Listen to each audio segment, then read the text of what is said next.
तो यदि जीवों में विविधता, यदि आप अपने पास देखें तो आप जीवों की बहुत से ऐसी किस्में देखेंगे कि गमले में उगने वाले पौधे, कीट, पक्षी, पालतू अथवा अन्य प्राणी भी व पौधे भी हो सकते हैं। बहुत से ऐसे जीव भी हैं होते हैं जिन्हें आप आंखों की सहायता से नहीं देख सकते, लेकिन आपके आसपास ही है। यदि आप अपने अवलोकन के क्षेत्र को बढ़ाते हैं तो आपको क्या होता है, विविधता की एक विविधता की एक बहुत बड़ी क्या होती है, श्रृंखला दिखाई देती है, श्रृंखला दिखाई पड़ती है, पड़ेगी स्पष्टता। यदि आप किसी संगन वन में जाएं तो आपको क्या होगा, आपको जीवों की बहुत बड़ी संख्या तथा उनकी क्या होती है, कई किस्में दिखाई पड़ेगी। यानी जीव जगत बहुत बड़ा। प्रत्येक प्रकार के जो पौधे हैं, जंतु अथवा जीव है जिन्हें आप देखते हैं, किसी एक जाति या स्पीसीज का प्रतीक है। आप अब तक की ज्ञात तथा वर्णित स्पीशीज की संख्या क्या है, लगभग 1.7 मिलियन से लेकर 1.8 मिलियन भी हो सकती है। हम इसे क्या कहते हैं, जैविक विविधता अथवा पृथ्वी पे स्थित जीवों की संख्या तथा प्रकार भी कहते हैं। हमें यह स्मरण रखना चाहिए कि जैसे जैसे हम नए तथा यहाँ तक कि पुराने क्षेत्र की खोज करते हैं तो हमें नए नए जीवों का पता लगता रहता है। जैसे कि ऊपर बताया गया है कि विश्व में कई मिलियन पौधे तथा प्राणी हैं।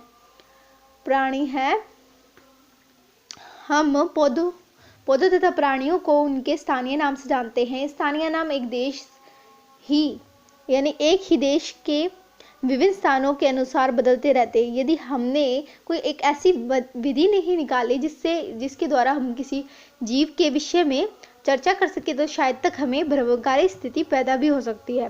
प्रत्येक जीव का एक मानक नाम होता है जिससे कि वह उसी नाम से सारे संसार में क्या होता है, जाना जाता है, उसी संसार में जाना जाता है। इस प्रक्रिया को नाम पद्धति कहते हैं। स्पष्टतः नाम पद्धति तभी संभव है जब जीवों का वर्णन सही हो सके और हम यह जानते हो कि यह नाम किस जीव का है। इसे पहचानना कहते हैं। अध्ययन को सरल बनाने के लिए अनेकों वैज्ञानिकों ने प्रत्येक ज्ञात जीवों को वैज्ञानिक नाम देने की प्रक्रिया बनाई है। इस प्रक्रिया को विश्व में सभी जो जीव है वैज्ञानिकों ने स्वीकार किया है। पौधे के लिए वैज्ञानिक नाम का आधार सर्वमान्य नियम तथा कसौटी है जिनको national code of botanical nomenclature ICBN में दिया गया है। आप पूछ सकते हैं कि प्राणियों का नामकरण कैसे किया जाता है। प्राणी वर्गीकीविदों ने international code of zoological nomenclature यानी ICZN बनाए हैं। वैज्ञानिक नाम की यह गारंटी है कि प्रत्येक जीव का एक ही नाम रहे। किसी भी जीव के वर्णन में विश्व में किसी भी भाग में लोग एक ही नाम से जान सके। वे यह सुनिश्चित कर सके कि एक ही नाम किसी दूसरे ज्ञात जीव का न हो।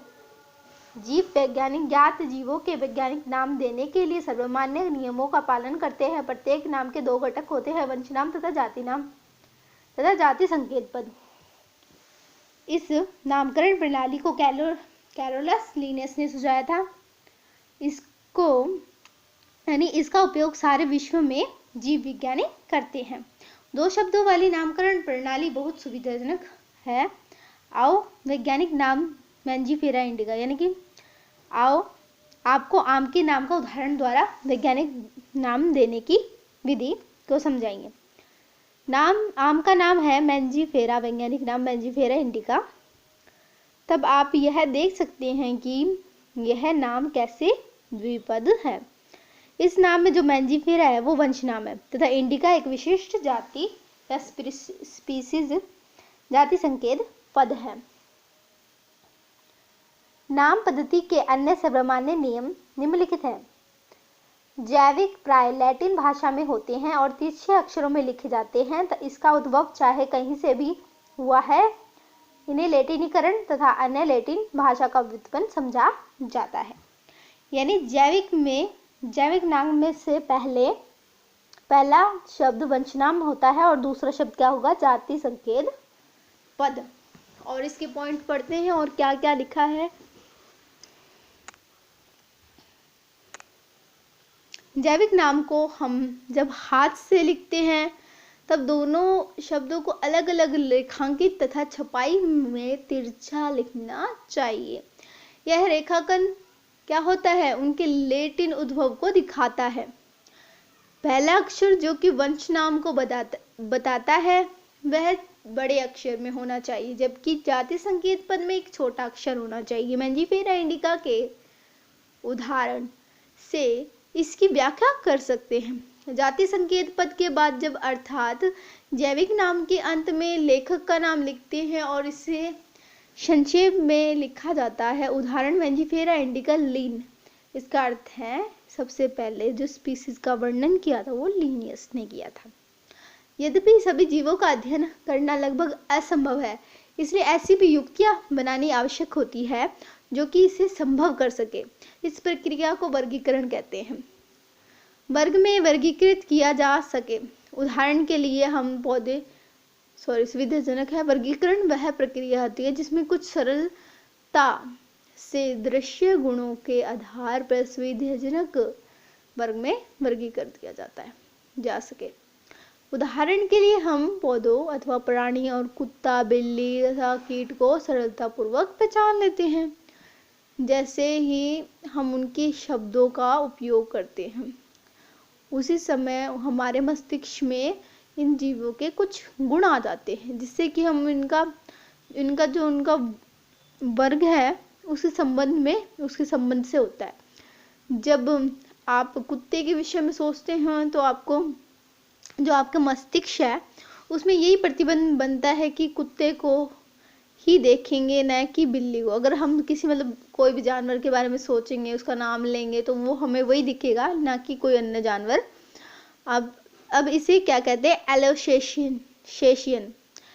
एल्सेशियन के विषय में सोचेंगे। वैसे एलुसिनेशन वगैरह वगैरह होता है, एल्सेशियन का यहाँ पे के विषय में सोचेंगे तो हमें पता लगता है कि हम किसके विषय में चर्चा कर रहे हैं या सोच रहे हैं। इसी प्रकार मान लो कि अगर आपने कोई स्तनधारी कहना है तो आपके मन में ऐसे जंतु आएंगे जिनके बाह्य कान होंगे, शरीर पे बाल होंगे।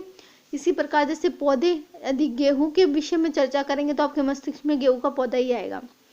इसलिए ये सभी कुत्ता और बिल्ली, स्तनधारी, गेहूं, चावल, पौधे, जंतु आदि क्या होते हैं, सुविधाजनक वर्ग है जिनका उपयोग हम पढ़ने में करते हैं। इन वर्गों को वैज्ञानिक शब्द टैक्सा है। यहाँ आपको स्वीकार करना चाहिए कि टैक्सा विभिन्न स्तर पर सभी सही वर्गों को बता सकता है। पौधे भी एक टैक्सा है। टैक्सा यानी गेहूं भी एक टैक्सा है। इसी प्रकार जंतु, स्तनधारी, कुत्ता सभी क्या है, टैक्सा है। लेकिन क्या आप जानते हैं कि जो कुत्ता है एक स्तनधारी प्राणी है। इसलिए प्राणी स्तनधारी तथा कुत्ता विभिन्न स्तरों पर टैक्सा को बताता है।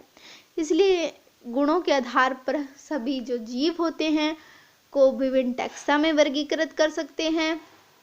गुण जैसे रचना, कोशिका की रचना, विकासीय प्रक्रम तथा जीवों की पारिस्थितिक सूचनाएं आवश्यक होती है और ये आधुनिक वर्गीकरण अध्ययन के आधार पर है।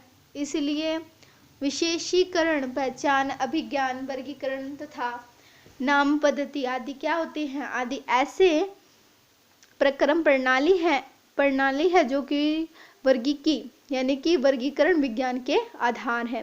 वर्गीकी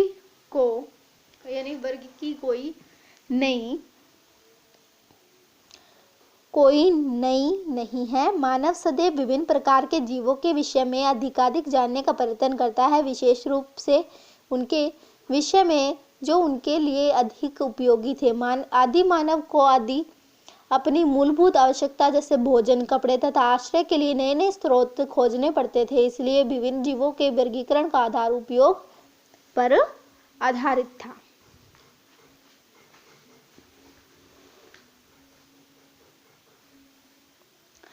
काफी समय से मानव ने क्या किया, विभिन्न प्रकार के जीवों के विषय में जानने और उनकी विविधता सहित उनकी जो संबंध में रुचि लेता रहा है कि अध्ययन की वह शाखा को वर्गीकरण पद्धति यानी सिस्टमैटिक्स कहते हैं। सिस्टमैटिक्स एक जो लैटिन भाषा आता है उसका शब्द है, जो कि सिस्टमा से आया है, जिसका अर्थ है नियमित व्यवस्था, यानी जीवों को हम नियमित व्यवस्थित करते हैं।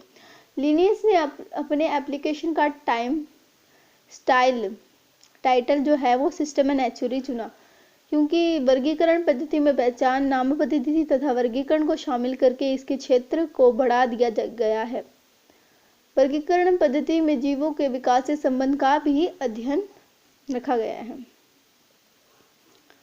वर्गीकीय समवर्ग 1.2 वर्गीकरण एकल सोपान प्रक्रम नहीं है, बल्कि इसमें पदानुक्रम सोपान होते हैं, जिसमें कि प्रत्येक सोपान पद अथवा वर्ग को प्रदर्शित करता है। चूंकि सब वर्ग समस्त वर्गीकीय व्यवस्था है, इसलिए इसे वर्गीकीय समवर्ग कहते हैं। और तभी सारे समवर्ग मिलकर वर्गीकीय पदानुक्रम बनाते हैं। प्रत्येक समवर्ग वर्गीकरण की एक नई इकाई को प्रदर्शित करता है। वास्तव में वह एक पद को दिखाता है और इसे प्राय वर्ग टैक्सॉन भी कहते हैं। वर्गीकीय समवर्ग तथा पदानुक्रम का वर्णन एक उदाहरण द्वारा कर सकते हैं कि कीट जो जीवों के एक वर्ग को दिखाता है, जिसमें एक समान गुण जैसे 3 जोड़ी संधिपाद टांगे होती है, तो इसका अर्थ है कि कीट क्या है, स्वीकरणीय सुस्पष्ट जीव है जिसका वर्गीकरण किया जा सकता है, इसलिए इसे एक पद अथवा समवर्ग का दर्जा दिया गया है। क्या आप ऐसे किसी जीवों के अन्य वर्ग का नाम बता सकते हैं? स्मरण रहे कि वह जो वर्ग है या समवर्ग दिखाता है प्रत्येक पद अथवा वर्गिक वास्तव में वर्गीकरण की एक इकाई को ये क्या दिखाना चाहिए, दिखाता है प्रत्येक पद और वर्ग, सही है। ये वर्गीकीय वर्ग समवर्ग सुस्पष्ट जैविक है या कि केवल आकारिक समूहन। अब क्या पढ़ते हैं, सभी ज्ञात जीवों के जो वर्गीकीय अध्ययन में सामान्य जो समवर्ग होते हैं, जैसे कि जगत यानी किंगडम, संघ फाइलम अथवा भाग, पौधे के लिए वर्ग क्लास और गण ऑर्डर, कुल फैमिली, वंश जीन्स तथा जाति जो स्पीसीज का विकास हुआ है। पौधों तथा प्राणी दोनों में जो स्पीसीज होती है सबसे निचले समवर्ग में आती हैं। अब आप यह प्रश्न भी पूछ सकते हैं कि किसी जीव को विभिन्न प्रकार के समवर्गों में कैसे रखते हैं। इसके लिए मूलभूत आवश्यकता व्यष्टि अथवा उसके जो वर्ग के गुणों का ज्ञान होना चाहिए। यह समान प्रकार के जीवों तथा अन्य प्रकार के जीव भी समानता तथा विभिन्नता को पहचानने में सहायता करती है। जैसे स्पीसीज जाति, वर्गीकीय अध्ययन में जो जीव होते हैं के वर्ग जिसमें कि मौलिक असमानताएं होती है उसे स्पीसीज कहते हैं। हम किसी भी जो स्पीसीज है को उसमें समीप संबंध स्पीसीज से उसके आकारिकीय विभिन्नता के आधार पर उन्हें एक दूसरे से अलग कर सकते हैं। हम इसके लिए जैसे मैंजिफेरा इंडिका को लिया था आम को, अब लेंगे सोलेनम ट्यूबरोसम यानी कि आलू तथा पैंथेरा लियो शेर के उदाहरण लेते हैं। इन सभी तीनों नामों में इंडिका, ट्यूबरोसम तथा लियो है जो वो जाति संकेत पद है, लेकिन जबकि जो मैंजिफेरा, सोलेनम तथा पैंथेरा है वो वंश नाम है और यह टैक्सा अथवा समवर्ग का एक निरूपण करते हैं। प्रत्येक वंश में एक अथवा एक से अधिक जाति संकेत पद हो सकते हैं जो कि विभिन्न जीवों जिसमें आकारिकीय गुण समान हो को दिखाते हैं। उदाहरण, पैंथेरा में एक अन्य शब्द जो अन्य जाति संकेत पद है जिसे कि टिग्रिस कहते हैं। सोलेनम वंश में नाइगिम, मेलांजिना और भी आते हैं। मानव की जाति स्पेसियंस है जो कि होमो वंश में आता है, इसलिए मानव का जो वैज्ञानिक नाम होता है वो होमो स्पेसियंस होता है। अब जो वंश है वो जीन्स होता है। अब इसके बारे में पढ़ते हैं। वंश में संबंधित स्पीसीज का एक वर्ग आता है जिसमें कि स्पीसीज के गुण अन्य वंश में स्थित स्पीसीज की तुलना में समान होते हैं। हम कह सकते हैं कि वंश समीपस्थ संबंधित स्पीसीज का एक समूह होता है। उदाहरण के लिए आलू, टमाटर तथा बैंगन, ये दोनों ही अलग अलग स्पीसीज है। लेकिन ये सभी सोलेनम वंश में आते हैं, यानी आलू टमाटर बैंगन किस में आते हैं, सोलेनम वंश में आते हैं। ये इंपॉर्टेंट है। शेर पैंथेरा लियो और चित्तर, जो चीता होता है वो पैंथर पार्डेस, यानी कि जो शेर और चीता है उनका क्या होता है, वंश नाम समान होता है लेकिन उनकी जो स्पीसीज होती है वो अलग अलग होती है। ये लियो होती है, वो पार्डेस होती है, तथा पैंथेर टिग्रिस दो समूह में रख रखा जाएगा, जिसमें कि बहुत से गुण होते हैं। वे सभी पैंथेरा वंश में आते हैं। यह वंश दूसरे वंश फैमिली जिसमें बिल्ली आती है इससे भिन्न है। कुल यानी कि अलग संवर्ग कुल है जिसमें कि संबंधित वंश आते हैं। वंश स्पीसीज की तुलना में कम समानता प्रदर्शित करते हैं। कुल के वर्गीकरण का आधार पौधे के कायिक तथा जनन गुण है। उदाहरणार्थ जैसे पौधे में 3 विभिन्न वंश सोलेनम, पिटूनिया तथा धतूरा को सोलेनेसी कुल में रखा गया है। जबकि जो प्राणी, ये इंपॉर्टेंट है कि वही पौधे में 3 जो विभिन्न वंश है जैसे सोलेनम, पिटूनिया और धतूरा को सेलोनेसी कुल में रखा गया है। जबकि जो प्राणी वंश है, मतलब वंश है पैंथेरा जिसमें शेर, बाघ, चीता आते हैं, को फैमिली बिल्ली के साथ फैलेडी वर्ग में रखा गया है। इसी प्रकार क्वेश्चन आ सकता है, नीट में भी आता है। इसी प्रकार यदि आप बिल्ली तथा कुत्ते के लक्षण को देखें तो आपको दोनों में कुछ समानताएं दिखेंगी तथा कुछ भिन्नताएं भी दिखाई पड़ेगी। इसमें क्रमशः 2 कुलों का नाम दे रखा है, कैनेडी तथा फैलेडी में रखा गया है। क्रमशः इन दोनों को अलग अलग, जैसे पहला दे रखा बिल्ली को तो रखा गया है कैनेडी में और कुत्ते को रखा है फैलेडी में। ठीक है, क्रमशः दिया है यानी क्रम से। अब गण की बात करते हैं, ऑर्डर की बात करते हैं। आपने पहले देखा था कि संवर्ग और जैसे कि स्पीसीज, वंश तथा कुल समान तीनों लक्षणों पर आधारित हैं। प्राय गुण अथवा तथा अन्य जो उच्चतर जो वर्गी की संवर्ग की पहचान लक्षणों के समूहन के आधार पर करते हैं।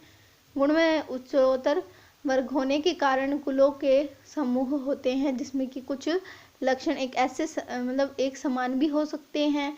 इसमें एक ऐसे जैसे लक्षण कुल में शामिल भिन्न वंश की उपेक्षा कम होते हैं।